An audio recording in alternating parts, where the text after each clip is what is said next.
Yohanes 14 ayat 21 sampai ayat 23. Barang siapa memegang perintahku dan melakukannya, dialah yang mengasihi aku. Permisi tanya, kalau saudara nanti pulang ke rumah baca ayat ini, dia lagi ngomong sama siapa?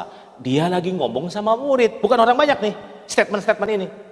Statement ini bukan sama orang banyak, sama murid. Jadi waktu dia lagi ngumpul sama murid, dia ngomong statement ini.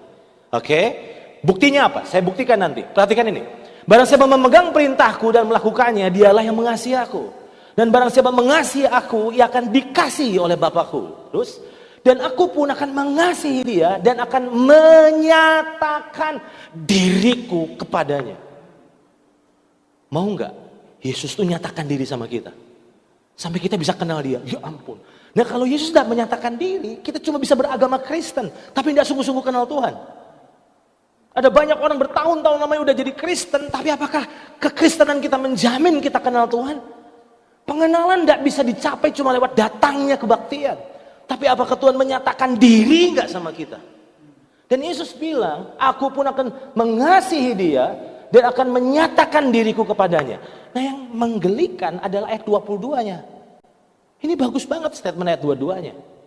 Yesus ingin menyatakan diri sama murid. Ayat 22-nya. Yudas yang bukan Iskariot berkata kepadanya, Tuhan, apakah sebabnya maka engkau hendak menyatakan dirimu kepada kami dan bukan kepada dunia? Yudas ini penasaran. Harusnya nyatakan diri jangan sama kami aja. Sama dunia juga dong. Supaya bukan cuma hanya kami yang mengenal engkau. Dunia juga bisa kenal engkau. Saudara bisa ikuti saya? Jawab Yesus. Dia jawab apa? Dia bilang, gila, ide yang bagus juga gak pernah kepikir. Enggak. Lihat, kembali. Apa jawab Yesus? Ayat 23. Jawab Yesus, jika seorang mengasihi aku, ia akan menuruti firmanku dan Bapakku akan mengasihi dia. Dan bukan cuma Yesus. Dan kami akan datang kepadanya. Dan diam bersama-sama dengan dia. Sekarang. Yesus bedain gak orang banyak sama murid? Dia hanya menyatakan diri kepada murid dan bukan orang banyak. Orang banyak dia tolong. Jelas di sini? Ditolong kok lagi susah. Ditolong. Tapi apakah bisa kenal Tuhan? Bisa ngerti kebenaran? Sorry. Gak bisa. Saya ingin mengutip apa yang dituliskan oleh seorang hamba Tuhan bernama Bill Hall. Dia bilang begini. Yesus dari pengamatannya. Ternyata dia menghabiskan waktunya sampai 90% untuk bersama dengan murid-muridnya. Kita kan gak pernah peka itu kan. Kita cuma baca sepintas.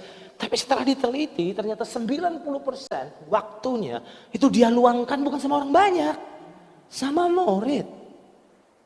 Terus ada seorang hamba Tuhan lain bernama Dan Spader. Dia bilang begini. Yesus mencurahkan hidupnya pada beberapa murid dan mengajar mereka untuk memuridkan. Dan 17 kali kita menemukan Yesus bersama orang banyak. Tetapi 46 kali dia melihat dia bersama dengan murid-muridnya. Kenapa dia kasih waktu sama orang banyak? Karena Yesus mengasihi mereka. Setuju? Iya, Yesus mengasihi mereka. Oh jangan-jangan kita cuma orang banyak. Yang merasa murid, yang mengharapkan dan menuntut fasilitas murid.